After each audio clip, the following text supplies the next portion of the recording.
Silene aqui, estamos fazendo mais uma gravação para o Falando em Metal. E hoje, o bloco Elas que Mandam, a gente recebe a Suzane Ecati do Miastenia. E aí, galera, valeu. Obrigada aí pelo convite. Bem-vindo ao nosso quadro, estreando o nosso podcast do Elas que Mandam. Obrigada, Silene, obrigada ao Falando em Metal aqui pelo convite. Uma honra poder estar aqui conversando com vocês. Uma honra pra gente receber você. E assim, vamos começar falando sobre você, sobre a sua trajetória na música, a sua trajetória no Miastenia, a origem da banda, por aí. Tá. Bom, eu comecei tocando metal em 93, né? E assim, na verdade não era metal, era grindcore, né? Então, minha primeira banda, eu entrei no Afonia, que era uma banda aqui de Brasília de grind noise core, né? Antimúsica. Né? Então, comecei tocando baixo com essa galera em 93 e daí eu conheci o baixista, o baterista da banda, né? O Anderson, Mick Lantecutley. E aí já no primeiro ensaio a gente já se empolgou, poxa, vamos montar uma banda de black metal, que é mais nossa cara, né? E aí dos ensaios do Afonia, dessa minha primeira banda, onde eu tocava baixo, né, surgiu então a ideia de montar o Miastenia em 1994, né, no início de 94, quando eu passei no vestibular para História. Aliás, foi no mesmo dia que eu fui me inscrever, né, para iniciar o curso de graduação em História. Foi quando eu me juntei também com o Vlad e o Mick Lantecutley e a gente montou então o Miastenia, em 94. E foi assim, então a princípio também assim, eu comecei no Miastenia tocando guitarra, fazendo guitarra e backing vocals. E a minha formação assim musical, eu comecei aos 11 anos tocando piano, né? Então fazia aula de piano e daí quando foi em 98, de 96 para 98, depois que a gente gravou a nossa primeira demo ensaio, né? A gente foi gravar a primeira demo do Miastenia. Eu gravei o baixo e gravei também os teclados. E aí eu coloquei teclado em tudo, né? De cabo a rabo, do início ao fim. E ficou legal, né? Ficou bem bacana. E foi difícil encontrar tecladista. Né? Foi muito difícil encontrar um tecladista. Eu lembro que na época também o Queixinho do Sheol de Goiânia veio, né? Fez uma apresentação com a gente em São Paulo. O nosso primeiro show em São Paulo foi ele que tocou o teclado para o Miastenia, mas ficou bem difícil. E tinha ficado muito legal essa tendência também. E eu comecei a compor também no teclado, fazendo as músicas inicialmente no teclado para depois a gente, né, trabalhar guitarra e bateria. E daí eu acabei passando para o teclado. Né? Então, a banda teve mudança de formação, né, em 99, e então eu passei para o teclado e vocal, e o primeiro full, né, do Miastenia, que é o 16, então, ele é todo baseado também nessas composições de teclado, inicialmente, e aí a gente teve a entrada de Tormianak, né, na guitarra, e foi que a banda realmente começou a se desenvolver também com essa proposta, né? Partindo do teclado para guitarra e bateria. E daí acabei ficando. No começo eu tive um pouco de resistência também, assim, não queria ser a tecladista, né? Eu queria ser guitarrista, mas também acabei gravando o baixo na nossa primeira demo, que é o Para Encanto de Sabá. Não, Para Encanto de Sabá é a nossa primeira demo ensaio, né? Essa eu gravei guitarra e fiz backing vocals. E na nossa demo, na demo oficial, né, que inclusive foi lançada em split CD junto com o Song Denver, lançada pela Evil World Records. Nesse daí eu gravo baixo, teclado e back vocals também. Né? E daí de lá para cá teve essa alteração mesmo, que foi quando a gente começou a investir mais pesado na composição e que a banda se estabilizou também na formação a partir de 99, comigo no teclado, o vocal principal, Tormianak na guitarra, na época o Misty no baixo e o Mick Lantecutley na bateria.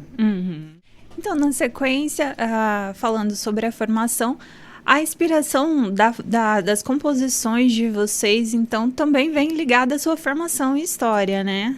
Isso, como eu falei, né? Eu montei a banda justamente no dia em que eu passei no vestibular para a História. E isso foi acompanhando, então, essa minha trajetória também acadêmica, de estudos. Eu sempre me interessei muito em querer pesquisar e investigar um pouco mais sobre a temática também das bandas de black metal, né? A temática, sobretudo, de bruxaria, feitiçaria, ocultismo, inquisição, paganismo, né? E na medida também em que eu fui me aprofundando também nos estudos históricos sobre isso, eu fui tomando mais consciência, mais amadurecimento histórico, né, sobre a temática. E o Miastenia, ele já surge em 94 com essa proposta mesmo de cantar em português, né, e de falar de temas de paganismo, de antigo paganismo. No começo, a gente fala um pouco também de paganismo grego, a gente falou também de paganismo latino-americano, então tinha um pouco dessa mistura, porque a gente ainda estava buscando esse lugar ainda, né? Mas o foco foi acabando, já no primeiro disco do Miastenia, que é o 16, né? Já traz essa temática mesmo voltada para a história latino-americana, século XVI, as guerras de conquista, né? De colonização e, sobretudo, da resistência indígena a evangelização, cristianização, a colonização.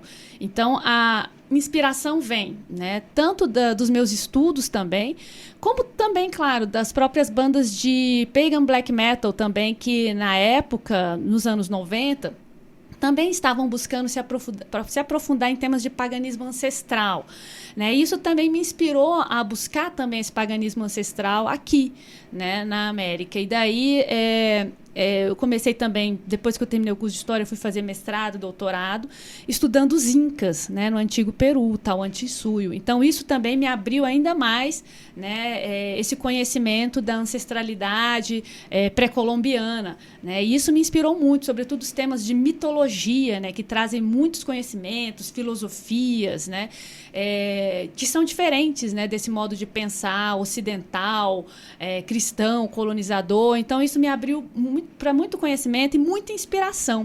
Então, isso foi um grande...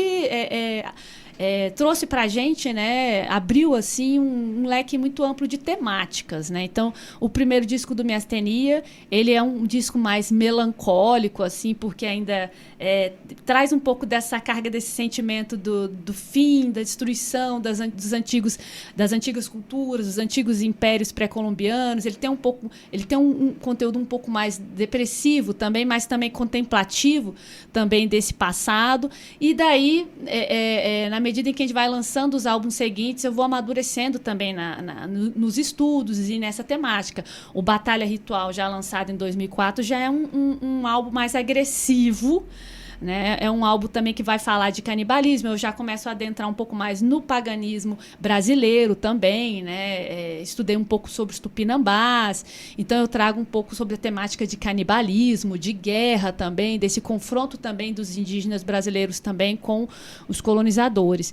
E por aí vai. Aí o Supremacia Ancestral já é resistência pura, né? Aí eu já estou terminando meu doutorado, já nesse período, já estudei muita coisa, sobretudo de resistência indígena em todo o continente, né? Porque meu tema inicialmente lá no mestrado foi sobre a religiosidade dos Incas.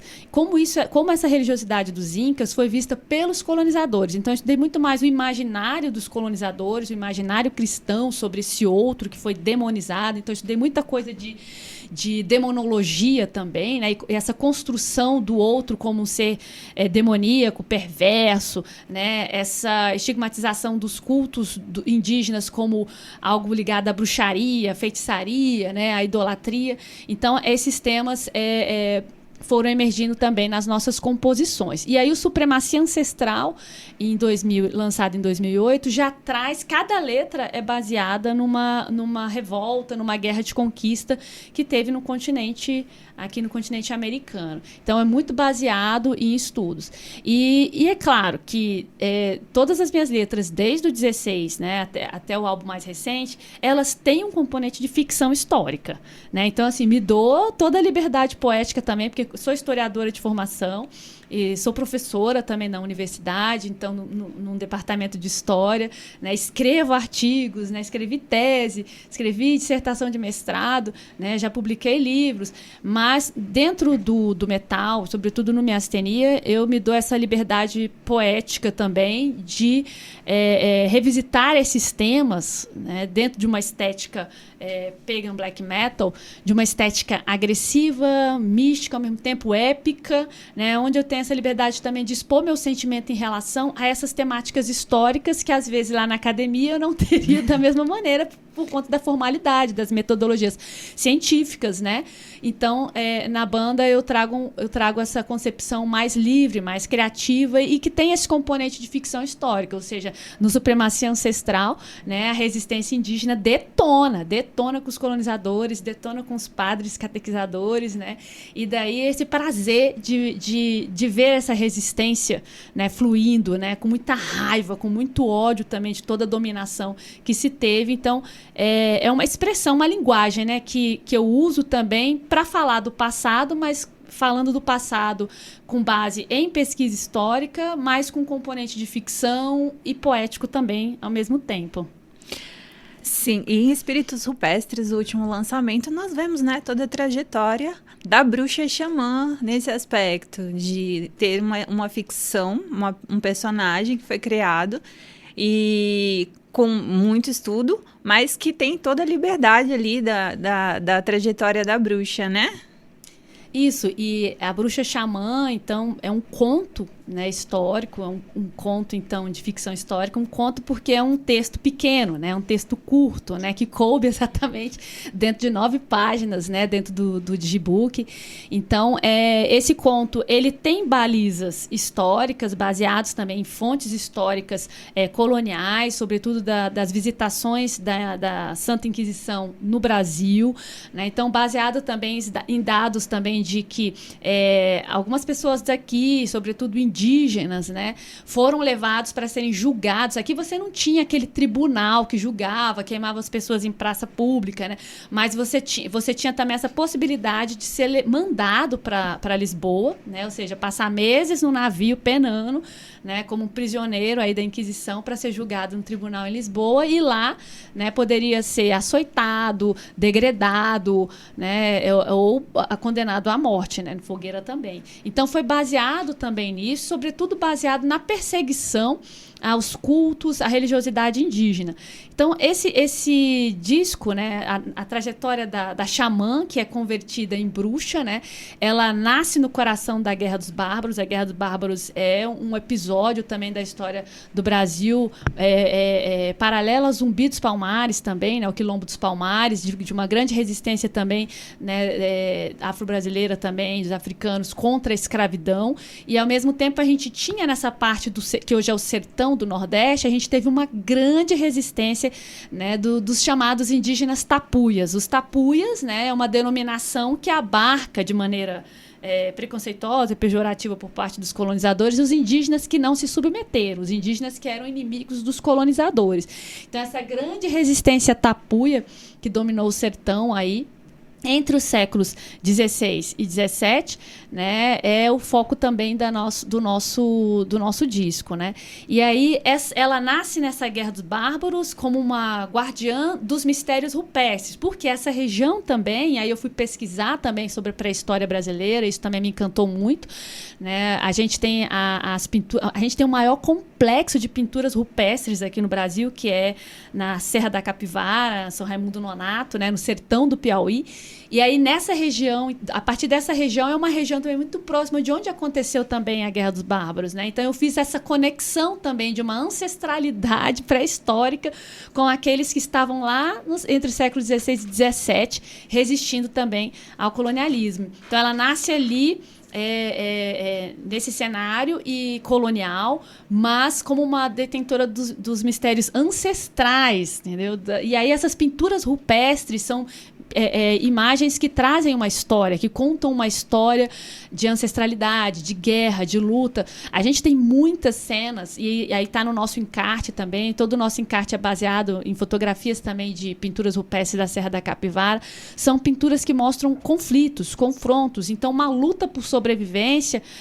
Inclusive a letra da música Espíritos Rupestres fala sobre isso, né? São gestos que falam de luta, né? De matança humana, de sobrevivência mesmo, por sobrevivência.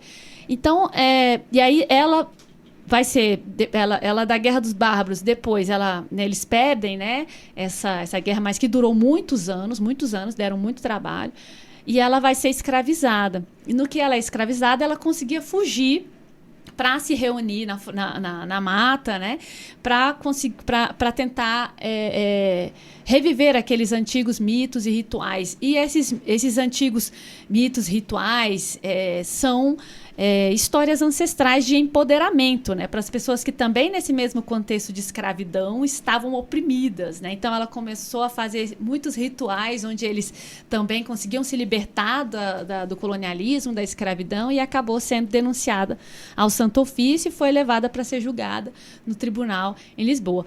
E tem um componente aí que a história se passa, então, ela recapitulando tudo isso através de sonho-memória.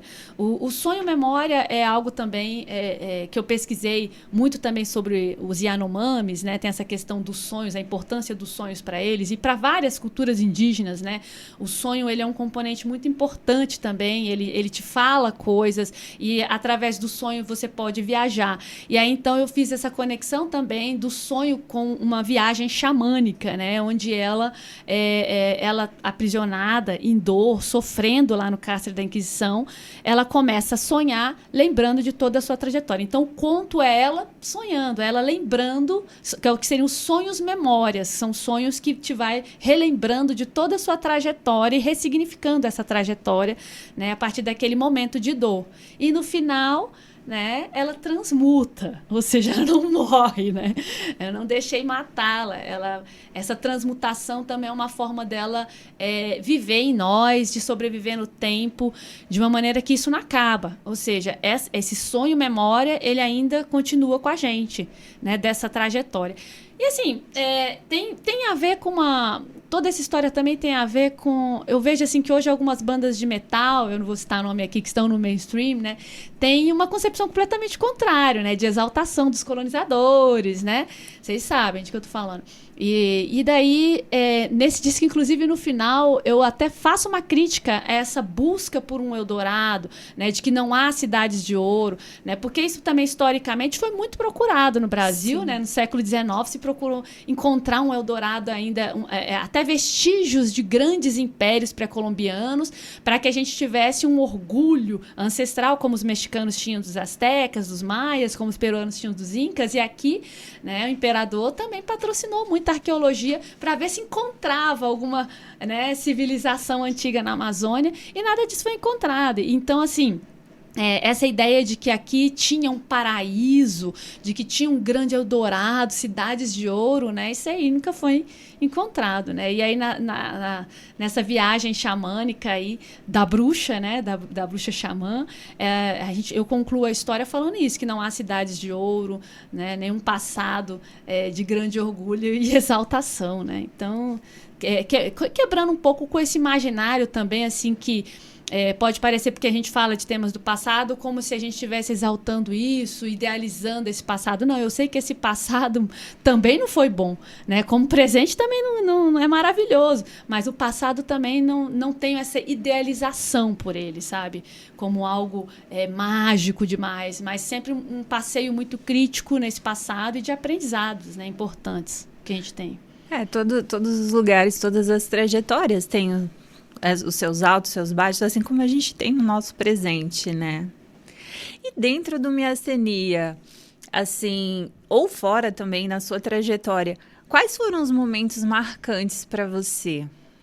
Bom, no Miastenia, na nossa trajetória de banda, assim, um dos momentos marcantes para a gente, acho que dos primeiros momentos marcantes para a gente, foi a turnê que a gente fez com o Enthroned aqui no Brasil em 2004.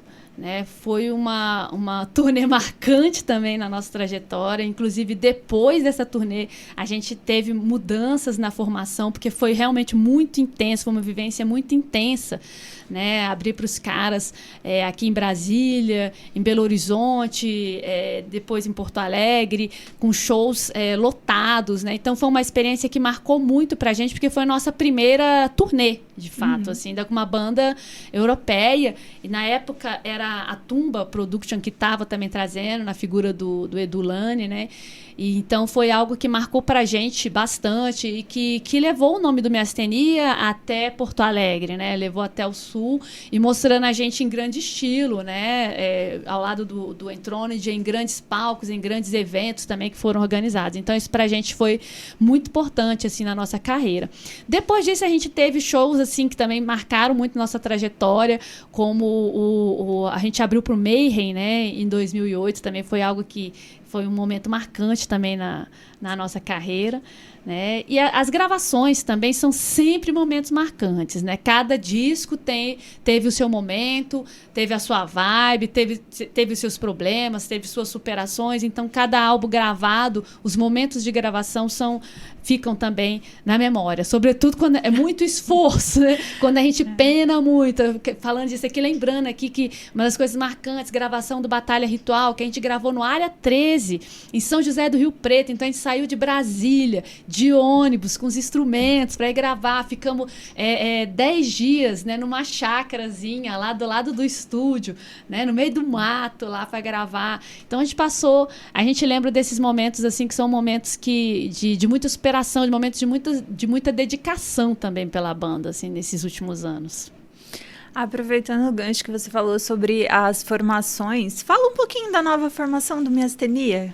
Tá, a nova formação, ela é composta agora, né? Eu e Tormianak, que a gente está, né, desde do início aí, e a gente teve a entrada da Aletheia Coso, no ano de 2000, só que foi assim, ela entrou em janeiro e logo veio a pandemia, então isso também nos deixou um pouco distante, mas a gente conseguiu, né, manter os contatos, mas foi bem no iniciozinho ela entrou. Até então, a gente estava com um batera session, que é o Matheus Nigron, então ele vinha dando esse suporte pra gente desde a saída do Vediger, né, após a gravação do Antípodas. E com o Matheus Nigron a gente fez uma turnê na Europa em 2018, né, e aí só retomamos assim, nossas atividades com mais força para começar a compor um novo disco no início de 2020. E aí veio a pandemia. E daí a gente chegou até a gravar uma pré, né, com Nigron, ele nos apoiou muito nesse momento também, mas ainda não a gente queria alguém que assumisse de fato esse posto. E aí, eu conversando com a Ludmilla, do Stamira, a Ludmilla falou assim, por que você não chama a Ariadne, né, do Valhalla? Parece que ela saiu do Valhalla, né, mas veja com ela tinha acabado de ter um filho também, né? Aí ela falou, não custa tentar. Eu falei, vamos lá. Aí eu falei com a Ariadne, isso no início de, mais ou menos, meado de 2021. E ela topou. Eu falei, gente, será? Mas ela ficou um pouco insegura se ia conseguir tirar as bateras, porque ela estava um tempo, né, tinha tido filho, estava um tempinho sem tocar. Mas aí ela foi mandando os vídeos, caramba, ela, né, tá tirando os sons mesmo, isso no final de 2021. E a gente esperando chegar a vacina, tudo pra gente conseguir marcar ensaio, né?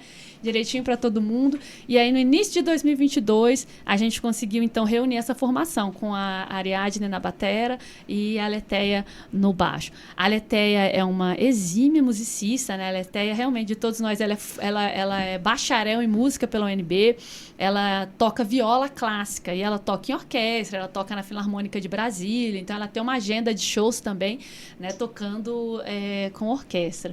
Então, exímia baixista também aí, né, tocou no Males Fecundos, uma banda também de grindcore. E a Ariadne já era bem conhecida aqui na cena de Brasília, né? Ela tocava, ela fazia bateria e vocal também até o momento ainda que ela esteve no Valhalla. Então, a gente já conhecia o talento dela, já tinha visto ela tocar no show, assim. Então, foi algo que assim, foi muito bacana pra gente, porque trouxe um novo gás, né? Uma nova formação, que realmente a gente conseguiu fazer um trabalho coletivo com elas, né?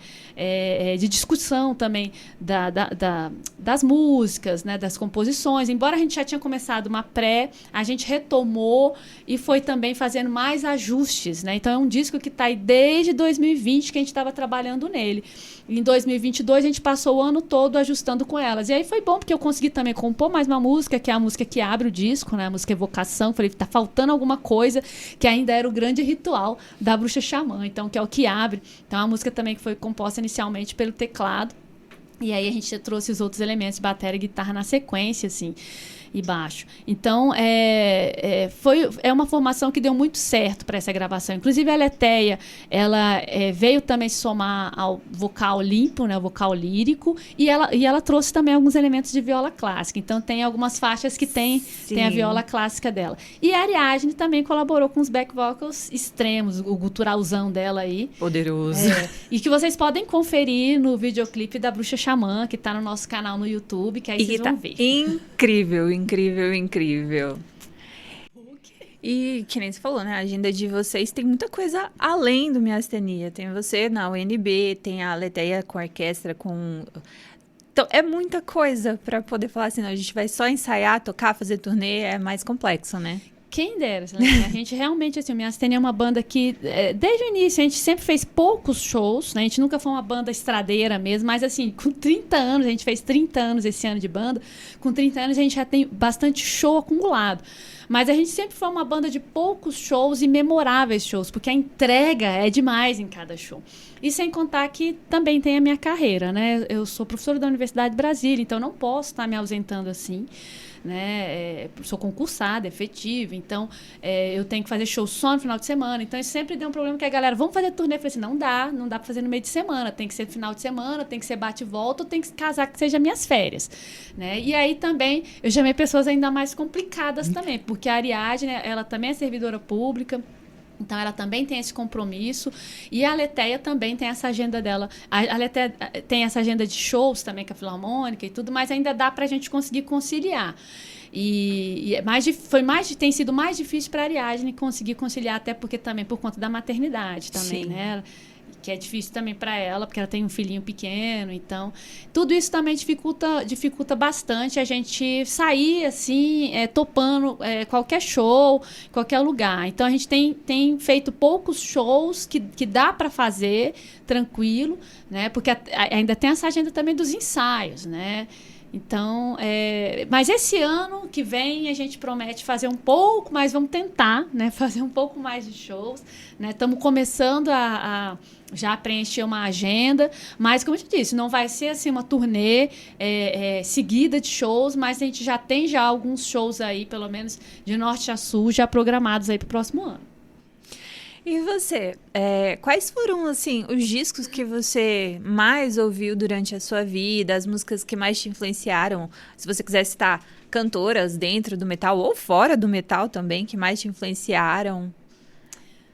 Bom, de discos, né, que eu mais escutei, assim, que eu coloquei no som do carro e não tirei por um tempo, assim...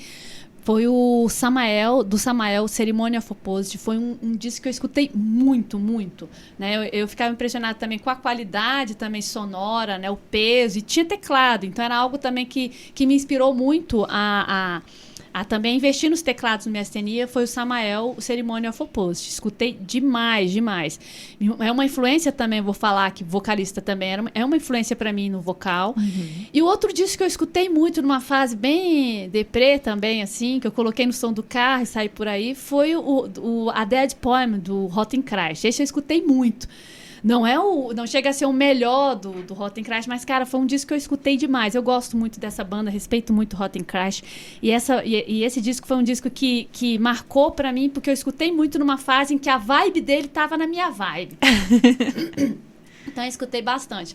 Agora, assim, mulheres vocalistas, assim... Quando eu comecei em 94, eram raríssimas as mulheres que faziam vocal extremo. Então, não tinha.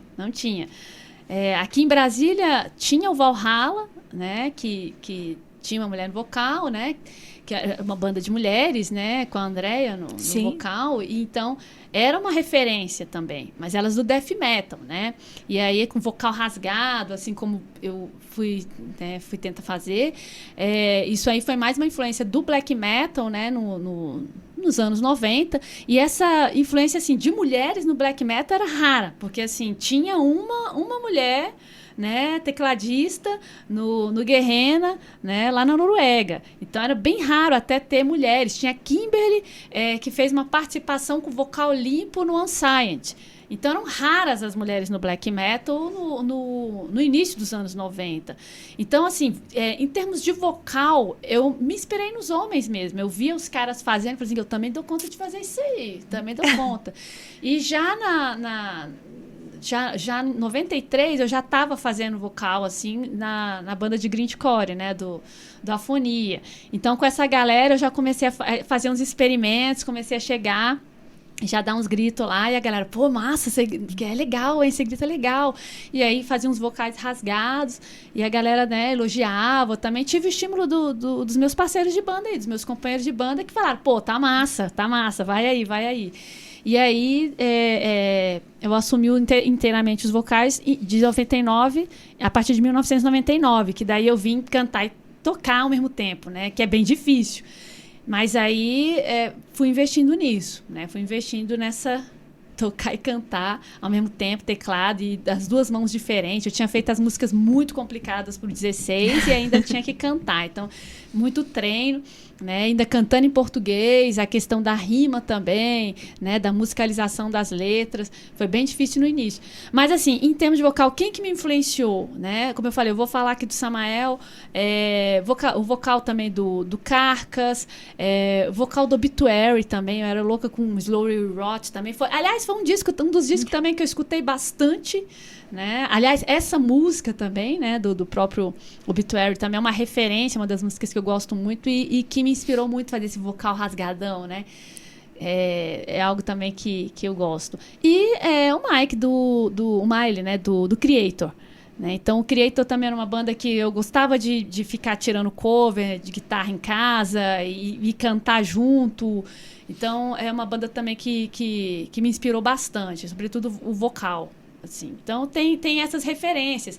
É engraçado porque, assim, hoje em dia, as nossas referências nunca acabam, né, gente? Tem aquelas lá antes de quando foi que eu montei a banda e no que eu me inspirei, naquelas referências que eu me inspirei para, né, montar a banda e trazer essa identidade para o Miastenia, mas ainda hoje, hoje eu vejo mais também as mulheres, tem muito mais mulheres na cena, e de alguma maneira as novinhas também nos inspiram, porque a gente sempre pensa assim que a inspiração só vem do mais velho, né, daquele que te antecede, né, mas hoje, com o passar do tempo também, a gente vai também aprendendo com as novas gerações, a gente vai também se inspirando nas novas gerações. Então, tem muitas mulheres aqui inspiradoras, tanto aqui no Brasil, na América Latina, na Europa, que têm inspirado assim, também no vocal. São muitas.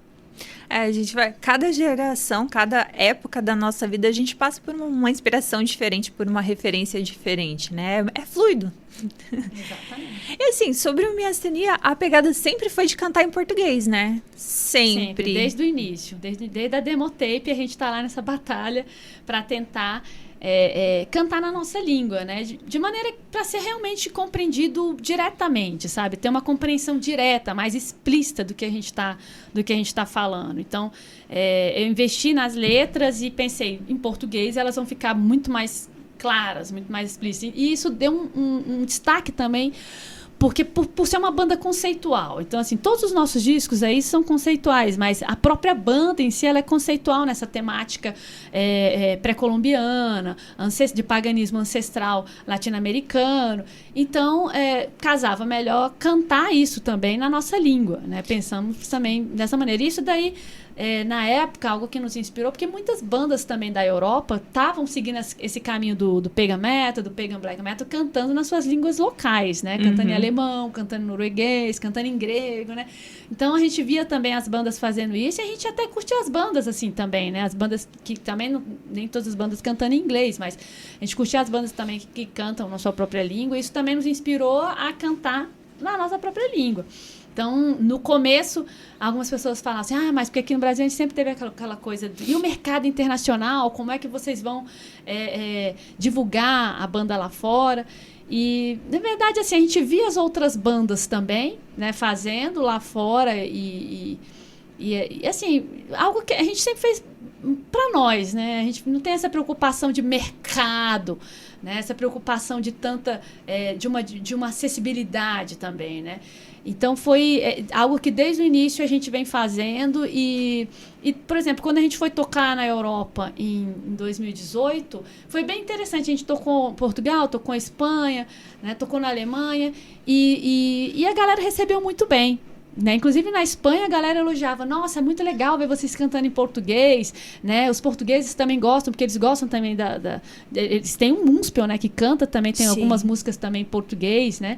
Então eles gostaram bastante. Então essa ideia de que a língua também é algo que aproxima, tá, tudo bem, mas eu acho que a sonoridade instrumental, né, toda a identidade visual e imagética da banda, né, sonora, se casa também com essas letras em português. Então, isso também é um diferencial que pode atrair os ouvidos, né, ou não. Então, não é muito a nossa preocupação de, vamos dizer, querer agradar a todos ou de querer estar na onda ou de fazer a fórmula que todo mundo faz do que seria o sucesso. Uhum. Se der, deu. Ou seja, estamos aí já há 30 anos de banda e fazendo aquilo que a gente gosta mesmo, né?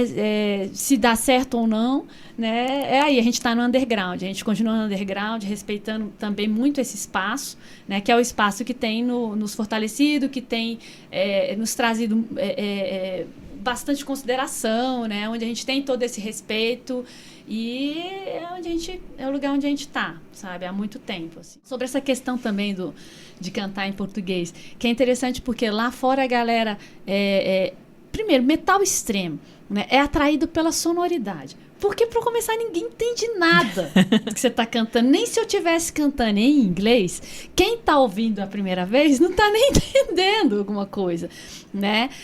Eu até faço um esforço, porque a maneira como eu canto em português, né, meio influenciado pelo Miley, do Creator, também é meio... Dá para tentar entender. Se você prestar atenção, acredito que você consegue entender um pouco mais. Mas...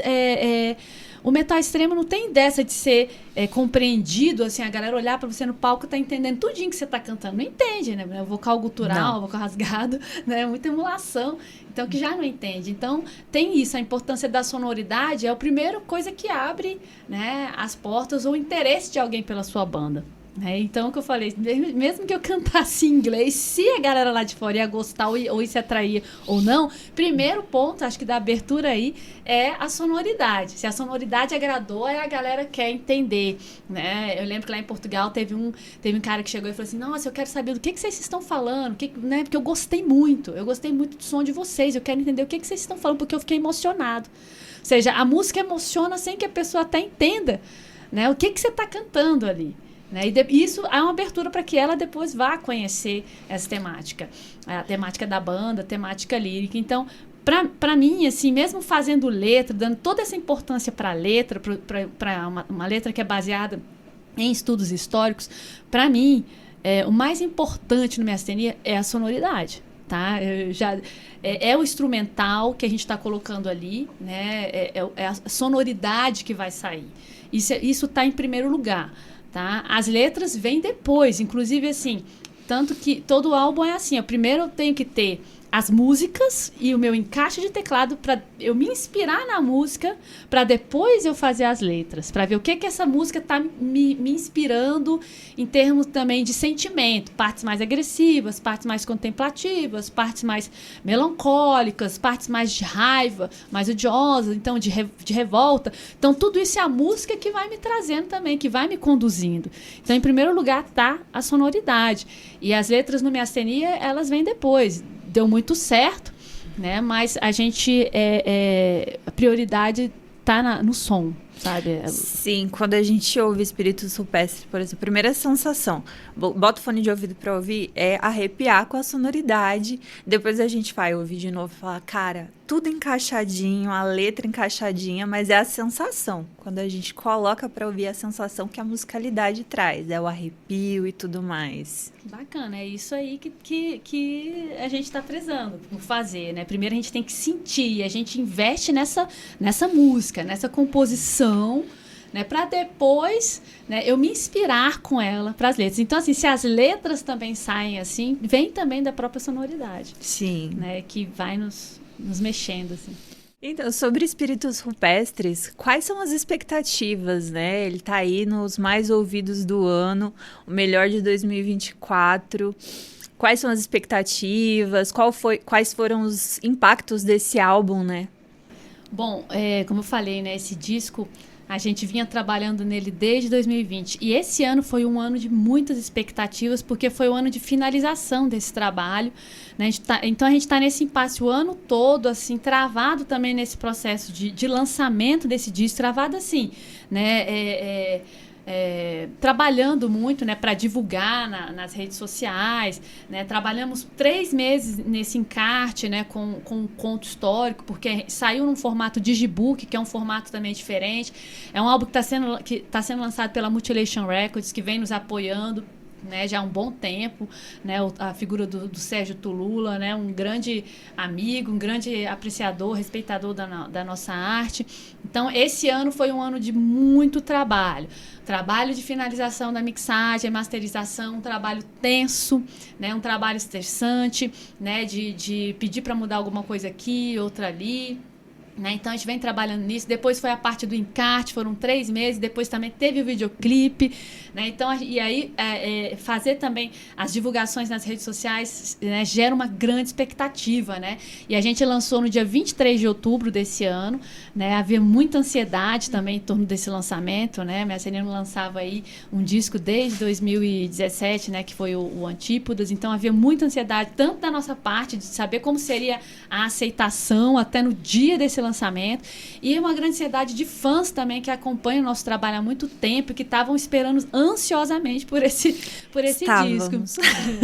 E assim, a repercussão está sendo muito boa, né?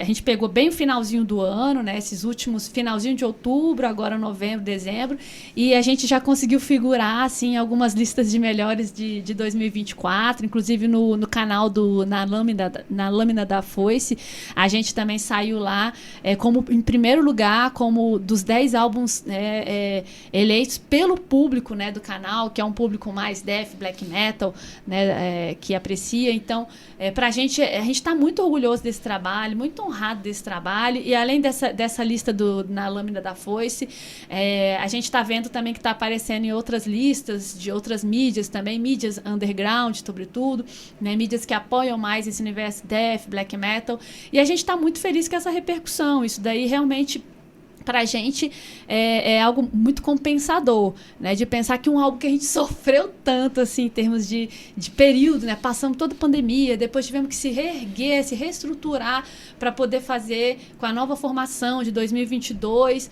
durante 2022, 2023, né? Para conseguir em 2024 concretizar isso. Então, tem muita ansiedade envolvida nesse sentido. Esse disco é como se fosse um grito entalado na garganta, né? Que a gente queria muito soltar, né? Mas assim, para soltar no melhor momento, demorou para sair, mas foi o melhor momento para sair de maneira significativa, né? De maneira muito importante para a gente. Então é isso, e a gente espera agora no próximo ano fazer alguns shows, como eu falei, não serão a gente não pretende fazer grandes turnês, né, pela dificuldade que a gente tem por conta dos trabalhos, né, sobretudo meu trabalho, mas a gente vai fazer, sobretudo, festivais, né, então alguns shows esporádicos. A gente já está montando uma agenda bacana para ver se a gente consegue divulgar ainda mais esse álbum, levar, né, essa apresentação do Espíritos Rupestres ao vivo, né, pra galera. Então é isso, gente, vamos encerrando aqui. Suzane, muito obrigada por sua presença, por sua generosidade aqui com a gente e pelo mimo, gente. Ouçam Espíritos Rupestres, está simplesmente incrível. Eu que agradeço, Silene, aí, e ao Falando em Metal, o canal de vocês aqui tá fantástico, e por esse novo quadro, né, que nós estamos estreando aqui sobre mulheres. Eu que agradeço muito, né, por esse convite, por essa oportunidade de poder estar falando aqui do nosso trabalho. Então, isso aqui, para mim, para a gente é extremamente importante, significativo. E que vocês permaneçam, né, também apoiando aí a cena metal, né? Vida longa aí ao canal de vocês também no YouTube. Muito obrigada, Suzana. E é isso, galera. Se inscrevam no nosso canal, ativem as notificações para receberem as nossas novidades, curtam os nossos vídeos e sigam também o Miastenia, óbvio. Sigam eles no YouTube também e nos perfis no Instagram, Facebook. Obrigada, gente. Valeu.